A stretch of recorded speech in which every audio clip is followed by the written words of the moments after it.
છો કે આ સિઝન છો એના પહેલા જાંબુડા ખાવા હાટું આપણે પૂજી ગયા હવે ભાના પડામાં અને જાંબુડા પાડી લીધા છે ને ખાવાનું ચાલુ થઈ ગયું છે અને અમારી હાથે છે આ અમારો નનકો એવો ડકો ક્યાંય હેઠો નથી બેસતો હેઠું બેઠું જ નથી અહીંથી જો ખોવામાં બેસવા આવ્યું છે અને જાંબુડા ખાઈને અમારે બધાને જીભ કેવી થઈ ગઈ છે કેવી થઈ છે ડકા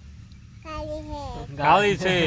અને અમે બધા નનકા હતા ને ત્યારે ગમે તે જાંબુડા ખાવી ને તો બધા એકબીજાની જીભ જોવે કે મેં ઝાઝા ખાધા છે મારે કાળી થઈ ગઈ છે તું તારી જીભ દેખાડ તો કલેજા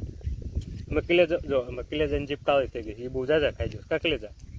ઝાઝા ખાઈ ગયો હો ને આવે તો પાછી એકવાર જો અમારી જીભ જોજો હા ભીખાભાઈ તમારી જો અમે તો ભીખાભાઈ સીડ્યા હતા ઝાડુ જાંબુડા પાડવા અને હું ને ટકો બે ખાતા એ માલિક આયા છે ભાઈ જો થીમભાઈ આવી ગયા પૂરા પાણા વીણતા જ નાખી તો હવે પાછા ને ખાણા ભેગા થઈ જાવી જાંબુડા બહુ ઝાઝા ખાઈ નીચા હે બહુ પાચ્યા નથી થોડા થોડા પાચ્યા હે મજા આવી ગઈ